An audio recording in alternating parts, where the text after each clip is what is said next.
내 성중에서 서로 피를 흘렸거나 다투었거나 구타하였거나 서로 간에 고소하여 내가 판결하기 어려운 일이 생기거든.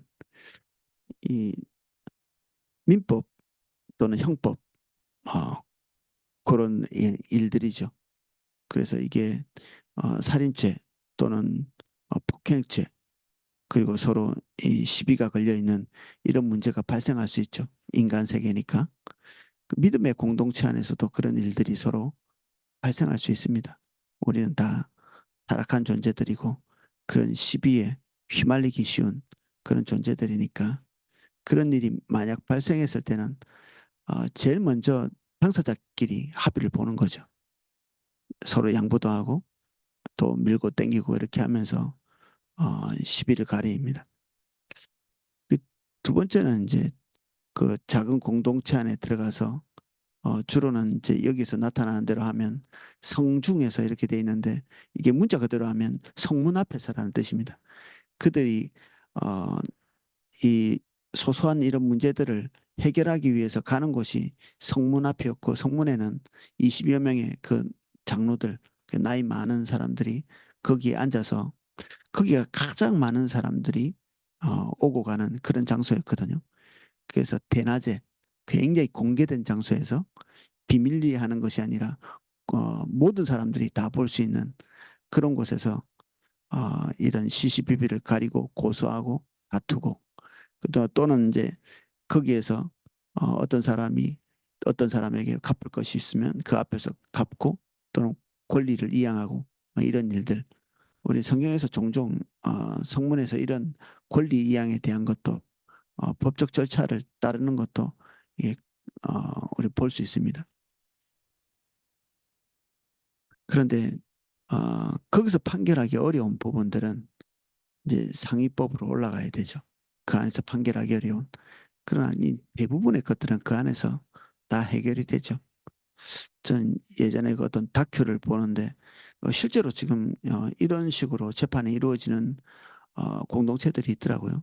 음, 아시아나 아프리카나 뭐 이런 데 가면 사실은 형법 이런 것들이 제대로 잘 되지 않고, 뭐 국가법에 의존한다기보다는 대부분은 마을 공동체 내에서 또 어른들이 앉아 있는 그 앞에 가서 이제 시비를 가리는, 너는 얘한테 염소 한 마리 줘, 뭐 이런 식으로, 아니면 너 빨리 돈 갚어, 뭐 이런 식으로 서로 이렇게, 만약에 그 마을에서 그 장로의 말을 듣지 않으면 어, 그 공동체 안에서 제대로 살아가기 어렵겠죠. 그러니까 이런 시시비비는 거의 대부분은 성문 앞에서 해결이 된다. 그러고 보면 이제 예수님께서 그 밤중에 새벽에 사람들이 다 이렇게 잠자는 거기서 아주 비밀리에 자기들끼리 죄를 뒤집어 씌워서 어떤 판결을 하는 이런 방식은 대단히 불법적인 거죠. 그래서 예수님께서 재판받으신 방법이 그 어떤 재판보다도 완벽하게 불법적인 재판을 받으신 것입니다. 그래서 예수님께서는 그 불법적인 재판을 온전히 그냥 수용하시고 십자가 지신 거죠. 억울한 재판이었다. 그렇게 보면 되겠습니다. 9절, 레위 사람 제사장과 당시 재판장에게 나아가 물으라. 그리하면 그들이 어떻게 판결할지 내게 가르치리니, 레위 사람 제사장 그리고 당시 재판장에게 가서 물으라. 재판장이 제사장이 되는 이유는 그가 하나님의 율법을 해석할 수 있는 어, 힘이 있기 때문에 그렇죠. 그가 계속해서 하나님의 말씀을 읽고 연구하고 그런 위치에 있기 때문에 이스라엘 백성들을 어, 운영하는 그런 법이 신명기법이죠. 이 신명기의 내용 그대로 그들이 시시비비를 가리는 그런 문제이기 때문에 신명기를 가장 잘 알고 있는 사람이 그들의 삶을 재판하는 거죠. 이것은 이렇게 적용해야 되고 저것은 저렇게 적용해야 되고, 그리고 그 하나님의 말씀이 어떤 취지에 의해서 쓰여졌는지를 가르치는 거죠. 그러면 그들이 신명기의 말씀을 잘 모르다가 그것을 깨달아서 수긍하고 수용하고 받아들이면서 그 취지에 따라서 모든 것을 결정하고 자기 집으로 돌아가는 거죠. 그러니까 이 사람들도 자기 권위로 뭔가를 결정하는 게 아니라 하나님께서 마련하신 이미 우리에게 주신 이 신명기의 법전, 신명기 법전 이렇게 이름 붙이는데 신명기 법전에 따라서 판결하는 거죠. 사실 왕도 제멋대로 이렇게 뭔가 판결해서는 그 야만적인 판결이 나올 수밖에 없죠. 그래서 법을 세우고 뭐 왕이 뭔가를 판결한다 할지라도 그 법대로 이렇게 판결을 하는 거죠. 범사에. 그래서 지혜는 인간 속에서 나오지는 않습니다. 하나님의 성품과 하나님의 생각 근접한 곳에 지혜는 항상 있거든요. 그게 진리고. 그래서 우리가 알아야 될 거는 우리 안의 의로움을 기반으로 해서 뭔가를 판단을 잘하는 그런 사람이 재판장이 되는 게 아니라 하나님의 의도, 하나님의 뜻, 그게 문서화된 것이 신명기인데 이 신명기의 취지에 대한 충분하고 깊이 있는 이해를 하는 그 사람, 그게 레위 사람, 그리고 당시의 재판장들, 이들에게 나가서 판결을 받으라는 거죠. 그래서 이 재판장이 사실 행정부보다 훨씬 더 중요한 존재죠. 이스라엘은 원래 왕이 세워지도록 만들지 않았잖아요. 그 다음 주에 이스라엘 왕을 세우는 방법에 대해서도 같이 나눌 텐데 사실 원래 왕이 세워지는 것에 대해서 하나님께서 그렇게 기꺼워하지 않으셨습니다. 왕이 필요 없죠. 이미 하나님이 왕이신데 그분의 뜻이 무엇인지 신명기 말씀에 다 게시되어 있는데 우리가 뭐 기껏 필요한 것이라기 어, 필요한 것이라고 생각할 수 있는 것은 그 하나님의 뜻인 신명기의 말씀이 우리에게 어떻게 적용될 것인가 그런 것들을 논의하는 과정이 재판인 것이죠.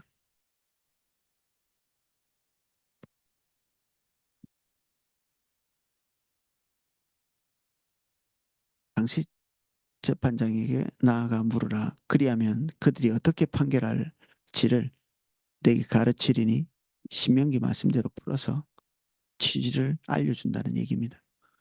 여호와께서 택하신 곳에서 그들이 내게 보이는 판결의 뜻대로 내가 행하되 그들이 내게 가르치는 대로 삼가 행할지니 이제 하나님의 모든 뜻이 밝혀졌을 때는 이제 그들이 자기 생각을 내리고 하나님 뜻 앞에서 다들 굴복해야 되는 거죠.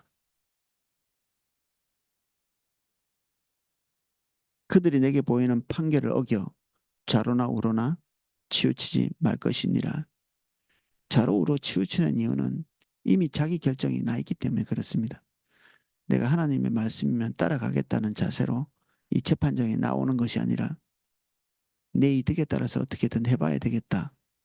이렇게 결정했기 때문에 그래서 뇌물도 주는 것이죠. 이 판결에서 이기는 것 자체가 목적이니까 내가 옳은가 그른가 공정한 것을 가리기 위한 것이 이 재판의 자리여야 하는데 내가 이기기 위한 자리가 되는 거죠.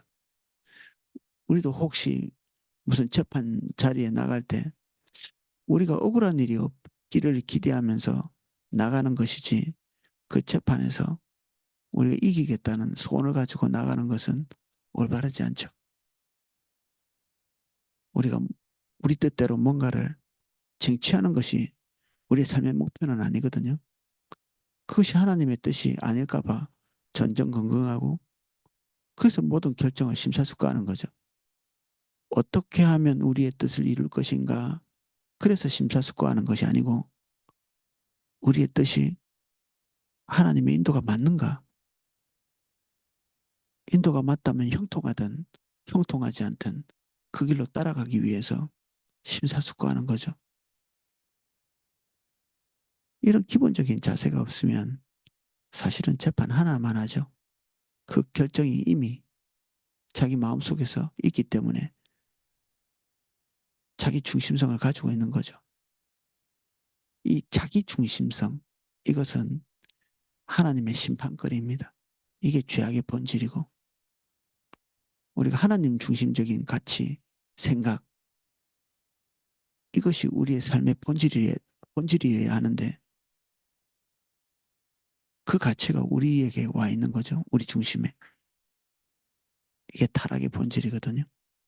이스라엘 백성들 안에 이것이 관영해버리면 공동체 전체가 붕괴되겠죠. 그래서 죄 중에 가장 큰 죄, 사람이 제일 나쁘게 되는 것, 이게 철저하게 자기 중심적으로 되는, 우리는 그렇게 극단적으로 자기 중심적으로 되는 것을 사이코패스, 소시오패스 이렇게 부르거든요. 철저히 자기 쾌락, 자기 어떤 욕심, 자기 이득 이것에만 이렇게 고정돼 있는 그런 종류의 인격을 가지고 있는 사람 대부분은 그렇지는 않죠. 대부분은 자기 이득을 추구하다가도 상대방이 너무 지나치게 손해를 입는다든지 아니 상대방이 괴로워한다든지 자기 양심에 올바르지 않은 것이 밝혀진다든지 이렇게 되면 자기 것을 단념하죠. 근데 이런 습성이 관영화되고 나면 우리 사회는 점점 극단적인 자기 중심성을 가지게 될 수밖에 없죠. 우리가 뭐 이기적이다 이런 말을 흔하게 쓰는데 이게 극단적으로 되면 그 사회는 심판받게 돼 있습니다.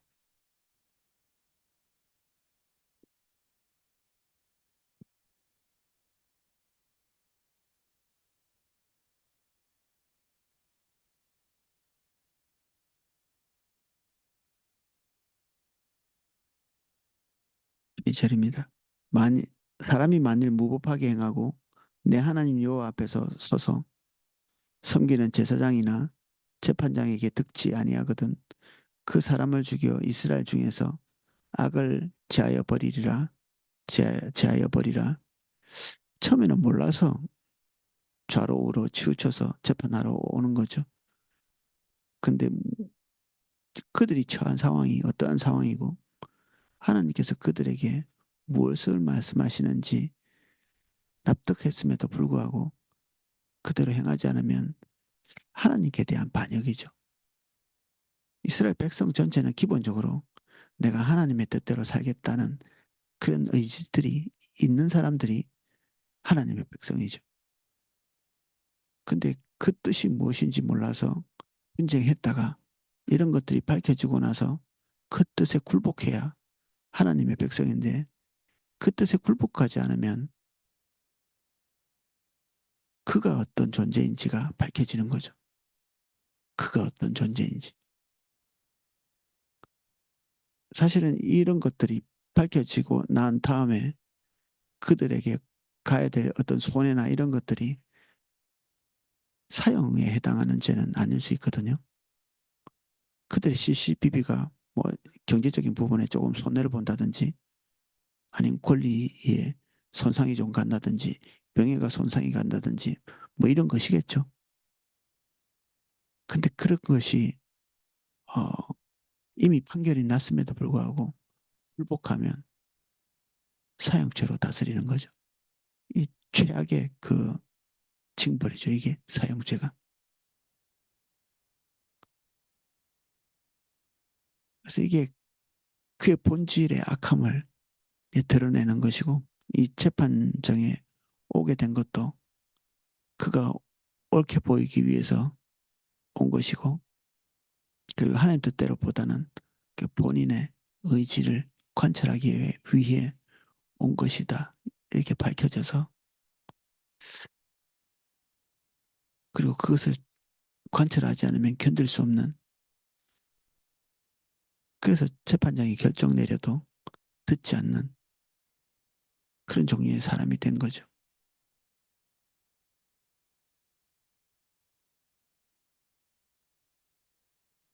우리는 하나님의 그 섭리에 대한 이해를 깊이 있게 할 필요가 있습니다. 하나님의 섭리. 하나님께서 나타나셔서 뭔가 우렁찬 말씀으로 우리에게 명령하면 다 들을 것 같지만 그렇지 않습니다. 하나님께서 일하는 방식이 그렇지 않습니다. 하나님의 섭리는 세상이 하나님 뜻대로 유지된다는 것을 믿는 것이거든요. 인간이 올바르지 않은 방향성을 계속 세상에 주입하고 있음에도 불구하고, 그래서 많은 오염이 있음에도 불구하고 나의 삶을 하나님께서 충분히 하나님의 뜻대로 견인하실 수 있다는 것을 믿고 신뢰하는 것이, 그게 섭리입니다. 그리고 하나님께서 세상을 포기하지 않고 계속 개입하시면서 당신의 뜻을 성취하는 그 방법, 그 방법이 하나님의 직접적 개입이 아니라 하나님께서 지으신 피조 세계의 운영을 통해서 된다는 사실을 이해하고 수용하는 것. 이게 섭리를 받아들이는 것입니다. 하나님은 당신이 만든 세계를 운영하시면서 자기의 뜻을 관철하는 것을 좋아하십니다. 그래서 아담과 하와만 하나님께서 직접적으로 만드셨지, 그 이외의 모든 인간들은 당연히 하나님께서 생명을 주신 거겠지만 엄마 아빠의 유전자를 통해서 그들의 어떤 의지, 뜻, 이런 것에 기대어서 다음 세대들이 태어나는 거잖아요. 출생부터. 그리고 그들이 양육되어지고 돌봐지고 그리고 훈육되어지고, 이것이 하나님의 직접적인 개입보다는 간접적 개입이죠. 부모와 선생님, 그리고 또는 어, 국가다, 국가 같은 이런 큰 어떤 규모의, 또는 하나님께서 이 만들어 두신 이 시스템 안에서 우리의 삶이 꾸려가지도록 하나님께서 그런 어, 보호를 우리에게 하시는 거죠. 그리고 권위와 질서라고 하는 이 생명을 흘려보내는 일종의 통로 같은 것이 이 권위인데, 이 권위가 눈에 보이지는 않죠. 하나님께서 직접 보이지는 않습니다. 그런데 이런 권위와 질서를 통해서 우리에게 하나님의 보호를, 하나님의 생명을 흘려보내시는 거죠. 그래서 우리를 지탱하고 있는 모든 시스템, 사람, 환경, 이것 안에서 하나님의 개입, 보호, 은혜를 발견해내는 사람이 하나님의 섭리를 아는 사람이다, 이렇게 얘기할 수 있습니다. 그래서 하나님께서 뭐 직통계시처럼 말씀해 주셔야 말씀인 게 아니라 그날의 설교 말씀과 큐티, 이게 사실은 이미 있는 시스템이잖아요. 그리고 지체도의 음성을 통해서, 우리의 환경을 통해서 말씀하시는 대단히 다채로운 통로를 통해서 하나님이 당신의 뜻을 우리에게 전달해 주실 때도 우리는 그것이 하나님의 뜻이라고 수용하고 받아들이잖아요. 이게 하나님의 섭리를 믿는 것입니다. 그래서 그 안에서 자기 뜻을 불복하는 것이 하나님을 경외하는 거죠. 재판장 네가 뭘 다 아냐, 뭐 결국 사람 아니냐, 이렇게 얘기하면 우리는 그 속에서 우리를 보호하시는 하나님의 섭리에 대한 이해가 없는 것입니다.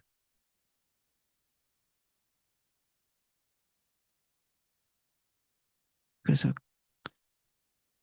그 법에 굴복하지 않는 사람들을 엄중히 처분하는 그런 일이 있습니다. 이게 세상의 모든 법이 아, 옳을 것이다, 뭐 그렇게 이해하기도 어렵죠. 때로는 어떤 법은 악법이라 교정되어지거나 무시되어져야 될 수도 있습니다.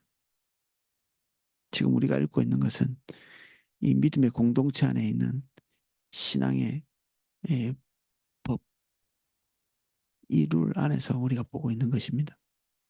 이게 교회 안에서도 적용될 수 있겠죠. 웬만하면 교회 내에서 시비가 일어났을 때 서로 하나님께서 우리에게 기대하시는 바가 무엇인지를 알고 자기 이득을 단념하고 주의 뜻에 굴복하는 거죠. 우리 스스로가.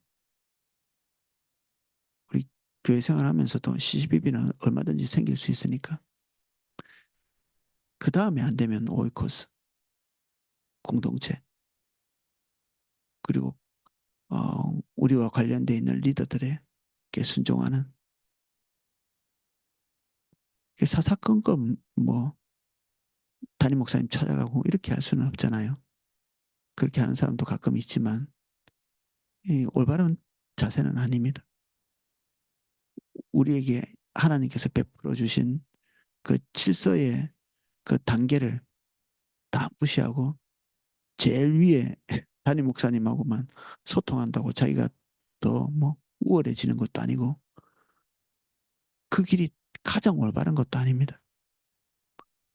그 이런 질서를 이렇게 따라가는 것이 하나님을 경외하는 것이고 이 안에서 주님의 뜻을 발견해내는 것이 성숙이죠. 진짜 성숙한 사람은 시비까지도 가지도 않겠죠. 하나님의 뜻이 무엇인지 아니까. 그래서 이 권위의 아랫 단계에서 하나님의 섭리를 빨리 캐치하고 발견해내는 사람이 성숙한 것입니다. 권위의 아랫 단계에서. 이 차츰차츰 올라가야 나중에는 이런 그 최종적 권력 앞에 설 때 그때에서야 굴복한다면 우리가 어린 거죠. 담임 목사님이 굳이 얘기 안 하시면 그냥 막무가내로 행동한다.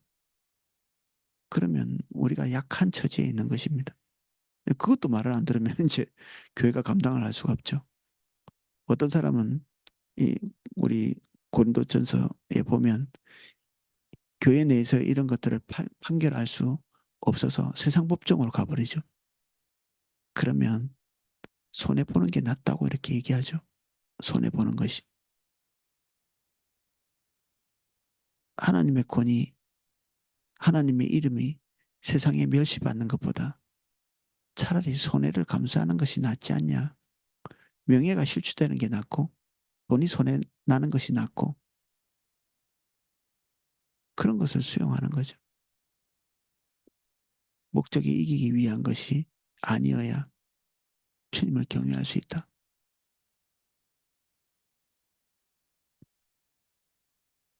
그래서 이 오늘 우리가 살펴본 말씀은 이기기 위한 법이 아니라 순종하기 위한 법입니다. 재판은 주의 뜻이 무엇인지를 아는 과정이 되어야 되지 이기는 것 자체가 재판의 목적이 되면 곤란하겠죠.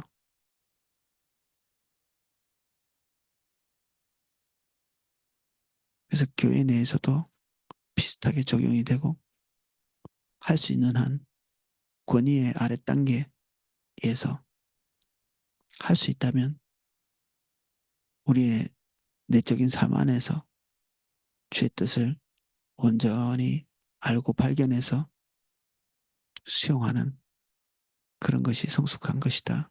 같이 나눴습니다. 신명기의 말씀이 할 수 있으면 매일매일 우리 가슴 속에 새겨져서 사실 다른 사람과 분쟁 자체가 없는 것이 제일 좋겠죠.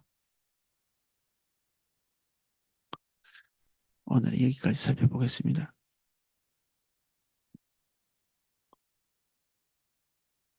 하나님의 뜻, 하나님의 성품이 무엇인지 우리 눈에 또렷하게 보이게 해주십시오. 주님이 우리를 위해서 자세히 베풀어 주신 하나님의 뜻, 이 신명기가 본질적으로 기대하는 것이 무엇인지를 알게 하시고 알고 싶게 하시고 그리고 이 말씀 앞에 굴복하게 은혜를 주십시오. 이 안에서 부자 될 방법이나 나의 사사로운 이득을 위해서 취할 것이 있는지를 살펴보는 이 타락한 관점을 성경을 읽으면서도 버리지 못하는 저희들 주님 우리가 청결하게 되고 깨끗하게 되어 이 신명기를 읽을 때 재판정에 나가는 사람처럼 이득을 취하기 위해서가 아니라 주의 뜻을 알기 위해 이 신명기 앞에 서게 해주십시오.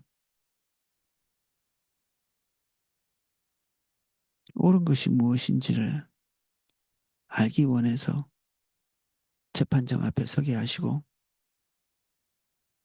그 모든 것이 밝혀졌을 때 우리 마음이 곱게 순종할 수 있게 은혜를 주옵소서.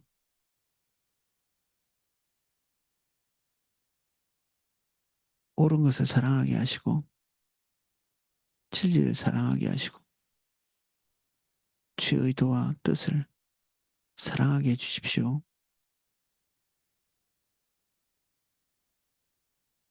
이득이 되든 손해가 되든 죄뜻 붙들게 은혜 주십시오. 예수님 이름으로 기도합니다. 아멘.